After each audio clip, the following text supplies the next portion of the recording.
കോതമംഗലത്ത് 6 വയസ്സുകാരിയുടെ മരണം കൊലപാതകം. രണ്ടാനമ്മ കുട്ടിയെ ശ്വാസം മുട്ടിച്ച് കൊലപ്പെടുത്തിയെന്ന് പോലീസ്. വനിതാ എസ് ഐ മർദ്ദിച്ചുവെന്ന പരാതിയുമായി എസ് ഐയുടെ ഭാര്യ. ക്രൂരമായ മർദ്ദനം, സംശയകരമായ ബന്ധം ചോദ്യം ചെയ്തതിന് കാക്കി.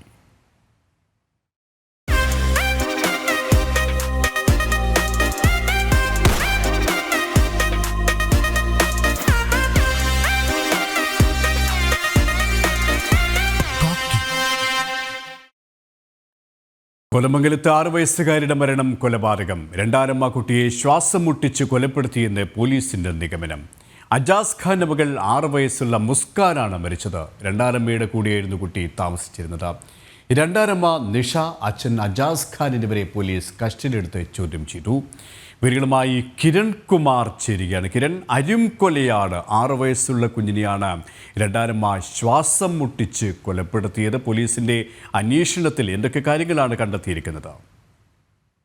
കോതമംഗലം നെല്ലിക്കുഴിയിൽ 6 വയസ്സുകാരിയുടെ കൊലപാതകവുമായി ബന്ധപ്പെട്ട് ഇപ്പോൾ ഇവരുടെ മാതാപിതാക്കളെ കൂടാതെ മറ്റൊരാളെ കൂടി പോലീസ് കസ്റ്റഡിയിലെടുത്ത് ചോദ്യം ചെയ്യുന്നു എന്നുള്ളൊരു വിവരം തന്നെയാണ് ഏറ്റവും ഒടുവിലായിട്ട് ലഭിക്കുന്നത്. ഇവരുടെ അയൽവാസിയായിട്ടുള്ള വിവിധ ഭാഷാ തൊഴിലാളിയായിട്ടുള്ള ഒരാളെ കൂടിയാണ് പോലീസ് കസ്റ്റഡിയിലെടുത്തിരിക്കുന്നത്. ഈ സംഭവം നടക്കുന്നത്, അതായത് ഇന്നലെ രാത്രി ഇവരുടെ വീട്ടിൽ ഇയാളും വന്നിരുന്നു. അതിനുശേഷമാണ് കുട്ടികൾ ഉറങ്ങാനായിട്ട് കിടന്നത്. പിന്നീടാണ് ഇന്ന് രാവിലെ കുട്ടിയെ മരിച്ച നിലയിലും കണ്ടെത്തിയത്. ഇയാൾ ഈ സമയത്ത് വീട്ടിൽ വന്ന സമയത്ത് ഇവരുടെ അച്ഛനും ഈ കുട്ടിയുടെ അച്ഛനും ഒപ്പം ഉണ്ടായിരുന്നു. പിന്നീട് ഈ കുട്ടിയുടെ അച്ഛൻ ഇന്ന് രാത്രി 2 മണിയോടുകൂടി ജോലിക്ക് പോവുകയും പിന്നീട് ഇന്ന് പുലർച്ചെ തിരികെ എത്തുന്ന സമയത്താണ് കുട്ടി മരിച്ചതായിട്ട് കണ്ടെത്തിയിരുന്നത്. ഏതായാലും കുട്ടിയുടെ മരണം കൊലപാതകമാണ് എന്നുള്ളൊരു കാര്യം പോലീസ് സ്ഥിരീകരിച്ചിട്ടുണ്ട്. ശ്വാസം മുട്ടിയാണ് കുട്ടി മരിച്ചിരിക്കുന്നത്. ഈ രണ്ടാനമ്മ കുട്ടിയെ കൊലപ്പെടുത്തിയതാണ് എന്നുള്ളൊരു സംശയമാണ് പ്രധാനമായിട്ടും പോലീസ് പങ്കുവെക്കുന്നത്. ഇന്ന് രാവിലെ കുട്ടിയെ മരിച്ച നിലയിൽ കണ്ടെത്തിയതിന് തൊട്ടു പിന്നാലെ തന്നെ കുട്ടിയുടെ അച്ഛനായിട്ടുള്ള അജാസ് ഖാനും ഒപ്പം തന്നെ ഇവരുടെ രണ്ടാം അമ്മയായിട്ടുള്ള ആലിഷയും പോലീസ് പിടികൂടുകയും. കിരൺ, ഇവിടെ ഈ ഒരു കുഞ്ഞിന്റെ അരിംകൊലയിലേക്ക് കലാശിച്ചത് സാഹചര്യം, അതിന്റെ കാരണങ്ങൾ എന്ത് എന്നാണ് പോലീസിന്റെ അന്വേഷണത്തിൽ വ്യക്തമാകുന്നത്? പ്രാഥമികമായി അവർക്ക് ലഭ്യമാകുന്ന സൂചനകൾ എന്തൊക്കെയാണ്? കൊലപാതകത്തിന് കാരണമായിട്ടുള്ള സംഭവം അല്ലെങ്കിൽ അതിലേക്ക് നയിച്ചത് എന്താണെന്നുള്ള കാര്യങ്ങളിൽ ഇതുവരെ പോലീസ് ഒരു വ്യക്തത തന്നിട്ടില്ല.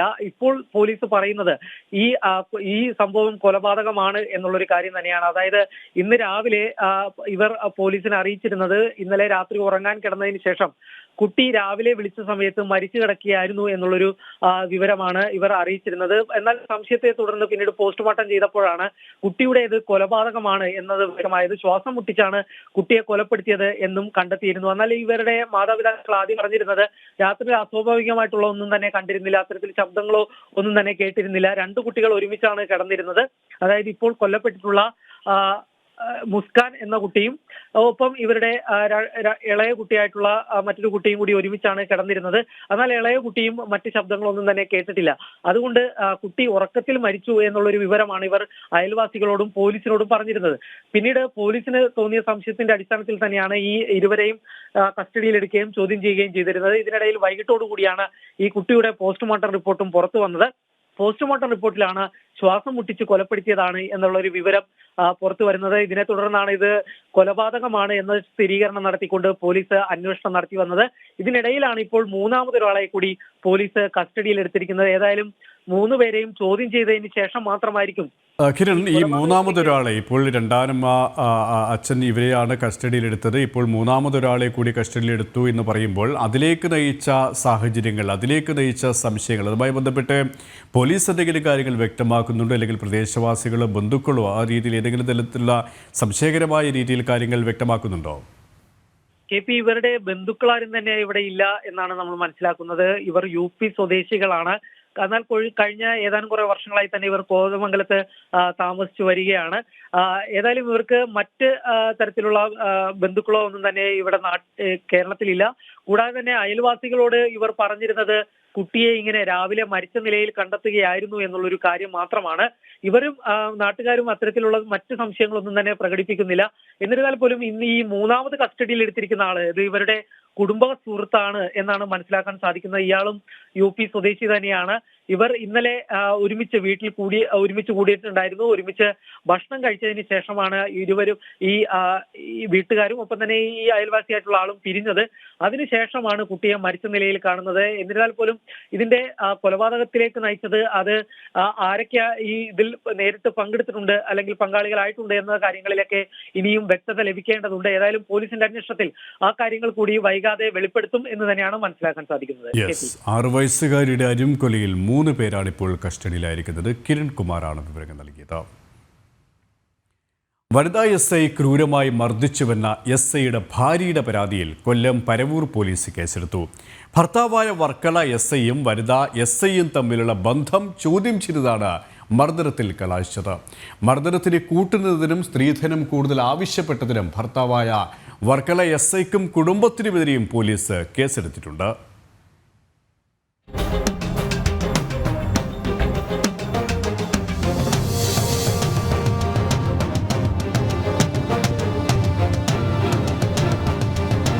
ഭർത്താവായ വർക്കല SI അഭിഷേകും സ്റ്റേറ്റ് സ്പെഷ്യൽ ബ്രാഞ്ച് SI ആശയും തമ്മിലുള്ള ഏറെ നാളത്തെ ബന്ധം ചോദ്യം ചെയ്തതിൽ മർദ്ദനമേറ്റുവെന്നാണ് യുവതിയുടെ പരാതി. സ്ത്രീധനം കൂടുതൽ ആവശ്യപ്പെട്ട് കുടുംബാംഗങ്ങൾ മർദ്ദിച്ചുവെന്നും യുവതി കമ്മീഷണർക്ക് നൽകിയ പരാതിയിലുണ്ട്. ആശയുമായും അഭിഷേകും അതായത് അഭിഷേകിന്റെ ഭർത്താവാണ് വർക്കല സ്റ്റേഷനിൽ വർക്ക് ചെയ്യുന്നു.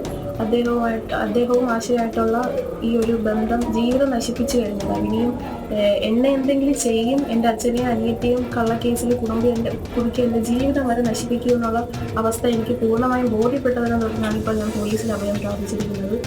എനിക്ക് ഒരു കുഞ്ഞുണ്ട്, 6 വയസ്സുണ്ട്. അതിൻ്റെ ജീവനെങ്കിലും എനിക്ക് സേഫ് ആക്കണം എന്നുള്ള ഒരു ഇതിലാണ് പോകുന്നത്. 2017 പരവൂർ സ്വദേശിനിയും വർക്കല SI അഭിഷേകും തമ്മിലുള്ള വിവാഹം നടന്നത്. 5 വർഷമായി ഭർത്താവും വനിതാ SIയും ചേർന്ന് ഭീഷണിപ്പെടുത്തുന്നതായും പരാതിയിലുണ്ട്. യുവതിയുടെ പരാതിയിൽ ഭർത്താവ് അഭിഷേക്, വനിതാ SI ആശ, അഭിഷേകിന്റെ അമ്മ, സഹോദരൻ എന്നിവരെ പ്രതി ചേർത്ത് പരവൂർ പോലീസ് കേസെടുത്തു. മർദ്ദനത്തിന് കൂട്ടുനിന്നതിനും സ്ത്രീധനം കൂടുതൽ ആവശ്യപ്പെട്ടതിനുമാണ് ഭർത്താവിനെ 1-ാം പ്രതിയാക്കി കേസെടുത്തത്. വീട്ടിൽ വെച്ച് വനിതാ SI ക്രൂരമായി മർദ്ദിച്ചുവെന്നും യുവതി പറഞ്ഞു. അഭിഷേകും ആശയും തമ്മിലുള്ള റിലേഷൻ ഞാൻ അറിഞ്ഞതും ആശ എന്നെ എൻ്റെ വീട്ടിൽ കയറി വന്നിട്ട് ആശ എന്നെ ഉപദ്രവിച്ചത് വന്നു. കൂടെ ഉണ്ടായിരുന്ന അച്ഛനും അമ്മയും ഏട്ടനും ഒക്കെ അത് കണ്ട് നിന്നിട്ടേ ഉള്ളൂ. എനിക്ക് ഒരു രീതിയിലുള്ള സപ്പോർട്ടും ആ വീട്ടിൽ നിന്ന് കിട്ടിയിട്ടില്ല. പീഡന വിവരം കുടുംബത്തെ അറിയിച്ചതിനെ തുടർന്ന് DGPക്കും മുഖ്യമന്ത്രിക്കും യുവതി പരാതി നൽകിയിട്ടുണ്ട്. പരാതിയിൽ ദുർബലമായ വകുപ്പുകളാണ് ചുമത്തിയതെന്ന് കുടുംബം ആരോപിച്ചു. അതേസമയം പരാതി അടിസ്ഥാനരഹിതമാണെന്നും നിയമ നടപടി സ്വീകരിക്കുമെന്നാണ് വനിതാ SIയുടെ വിശദീകരണം. ജനം, കൊല്ലം. UPയിൽ മരിച്ച നിലയിൽ കാണപ്പെട്ട മാന്നാർ സ്വദേശിയായ യുവതിയുടെ മരണത്തിൽ സംശയം പ്രകടിപ്പിച്ച് ബന്ധുക്കൾ മുഖ്യമന്ത്രിക്ക് പരാതി നൽകി. മാന്നാർ പാവുക്കര സ്വദേശിയായ നിഷ നായരുടെ മരണത്തിൽ ദുരൂഹതയുണ്ടെന്ന് ചൂണ്ടിക്കാട്ടിയാണ് അമ്മാവൻ മണിക്കുട്ടൻ പരാതി നൽകിയത്. ഭർത്താവും വീട്ടുകാരും നിഷയെ നിരന്തരം പീഡിപ്പിച്ചിരുന്നതായും ബന്ധുക്കൾ പറയുന്നു.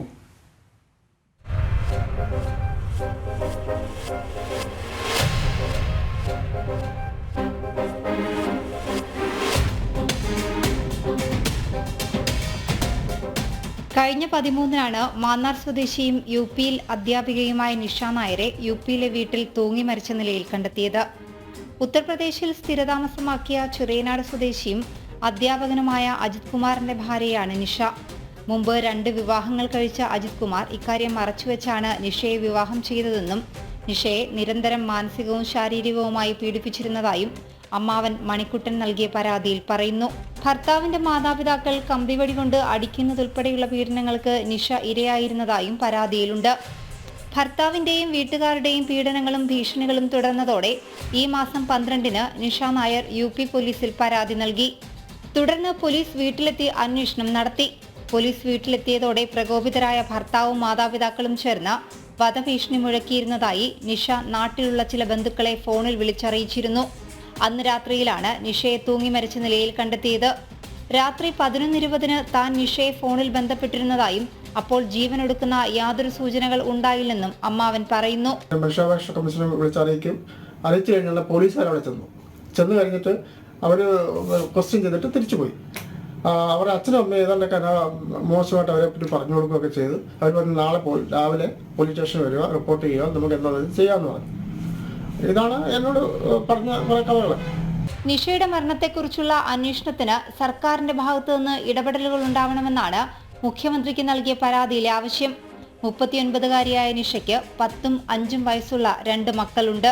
ജനം, ആലപ്പുഴ. കൊച്ചി വെണ്ണലയിൽ അമ്മയെ മകൻ വീട്ടുമുറ്റത്ത് കുഴിച്ചുമൂടിയ സംഭവത്തിൽ കൊലപാതക സാധ്യത തള്ളി പോലീസ്. പോസ്റ്റ്മോർട്ടം റിപ്പോർട്ടിൽ സംശയകരമായി ഒന്നും കണ്ടെത്താനായില്ല. രാവിലെ കസ്റ്റഡിയിലെടുത്ത മകനെ പോലീസ് മോചിപ്പിച്ചു. വെണ്ണല സ്വദേശിനി 78-കാരിയായ അല്ലിയുടെ മൃതദേഹമാണ് മകൻ വീട്ടുമുറ്റത്ത് കുഴിച്ചിട്ടത്.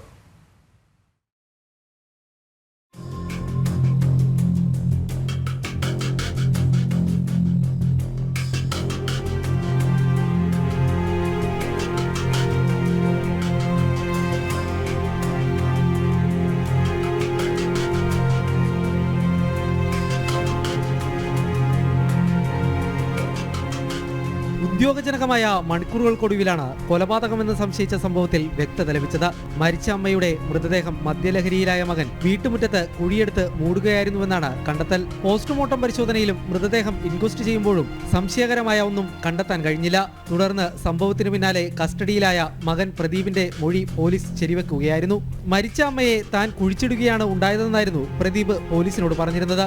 എന്നാൽ മദ്യലഹരിയിലായിരുന്ന ഇയാളുടെ മൊഴി പോലീസ് വിശ്വാസത്തിലെടുത്തിരുന്നില്ല. പോസ്റ്റ്മോർട്ടത്തിന് ശേഷമേ മരണകാരണം കണ്ടെത്താൻ കഴിയുകയുള്ളൂവെന്ന് പോലീസ് വ്യക്തമാക്കിയിരുന്നു. പോസ്റ്റ്മോർട്ടം റിപ്പോർട്ട് വന്നതോടെ കസ്റ്റഡിയിലുണ്ടായ പ്രദീപിനെ പോലീസ് മോചിപ്പിച്ചു. സംശയകരമായ രീതിയിൽ മറ്റെന്തെങ്കിലും കണ്ടെത്തിയാലാകും തുടർ നടപടി. ഇന്ന് രാവിലെയാണ് വെണ്ണലയിലെ വീട്ടുമുറ്റത്ത് കുഴിച്ചിട്ട നിലയിൽ വയോധികയുടെ മൃതദേഹം കണ്ടെത്തിയത്. പ്രദീപ് കുഴിമൂടുന്നത് കണ്ട നാട്ടുകാർ പോലീസിൽ വിവരം അറിയിക്കുകയായിരുന്നു. പാലാരിവട്ടം പോലീസ് എത്തി മൃതദേഹം പുറത്തെടുത്ത് പരിശോധന നടത്തി. സ്ഥിരം മദ്യപാനിയായ പ്രദീപിന് പരിസരവാസികളുമായി വലിയ ബന്ധമില്ലായിരുന്നു. ഇന്നലെ രാത്രി പ്രദീപും അമ്മ അല്ലിയും മാത്രമാണ് വീട്ടിലുണ്ടായിരുന്നത്. ജനം, കൊച്ചി.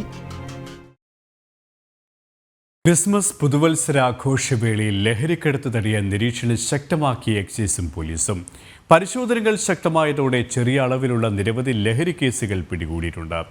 74 LSD സ്റ്റാമ്പുകളും 6 ഗ്രാം MDMAയുമായി 3 പേരെ എറണാകുളം സൗത്ത് പോലീസ് പിടികൂടി.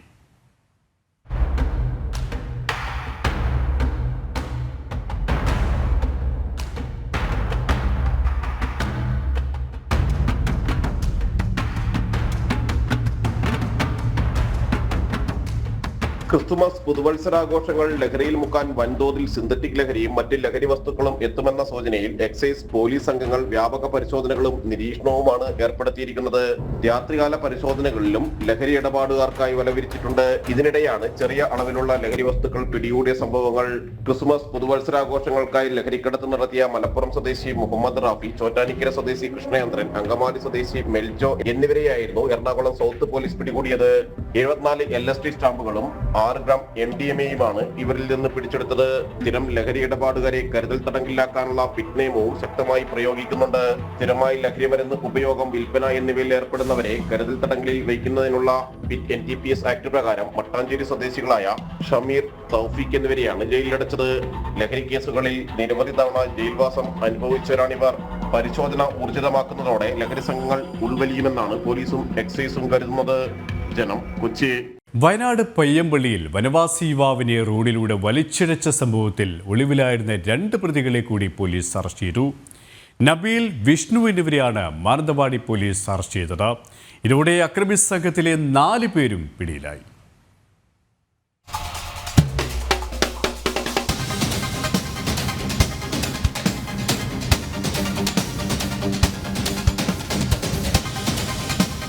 ഇന്നലെ കോഴിക്കോട് വച്ചാണ് കേസിലെ പ്രതികളായ നബീൽ, വിഷ്ണു എന്നിവരെ പോലീസ് പിടികൂടിയത്. SMS പോലീസ് സംഘമാണ് ഒളിവിലായിരുന്ന 2 പേരെയും പിടികൂടിയത്. ഇവർക്കെതിരെ പട്ടികജാതി അതിക്രമ നിരോധന നിയമപ്രകാരവും വധശ്രമത്തിനെതിരെയും കേസെടുത്തു. ഹർഷിത്, അഭിരാം എന്നിവരെ നേരത്തെ തന്നെ മാനന്തവാടി പോലീസ് അറസ്റ്റ് ചെയ്തിരുന്നു. സംഭവവുമായി ബന്ധപ്പെട്ട കോഴിക്കോട്, കണ്ണൂർ ജില്ലകളിലേക്ക് അന്വേഷണം വ്യാപിപ്പിച്ചിരുന്നു. തുടർന്ന് നടത്തിയ അന്വേഷണത്തിലാണ് നബീലിനെയും വിഷ്ണുവിനെയും കോഴിക്കോട് നിന്ന് കണ്ടെത്തുന്നത്. ഇക്കഴിഞ്ഞ തിങ്കളാഴ്ചയാണ് കൂടൽക്കടവ് ചെക്ക് ഡാം കാണാനെത്തിയ 2 സംഘങ്ങൾ തമ്മിൽ തർക്കമുണ്ടായത്. തുടർന്ന് ഇവരെ പിടിച്ചുമാറ്റാൻ ശ്രമിക്കവെയാണ് മാതനെ അക്രമി സംഘം കാറിൽ റോഡിലൂടെ വലിച്ചടിച്ചത്. ഏകദേശം 1/2 കിലോമീറ്ററോളം മാതനെ ടാറിട്ട റോഡിലൂടെ വലിച്ചടിച്ചു. സാരമായി പരിക്കേറ്റ വനവാസി യുവാവ് വയനാട് മെഡിക്കൽ കോളേജിൽ ചികിത്സ തേടിയിരുന്നു. ജനം, വയനാട്.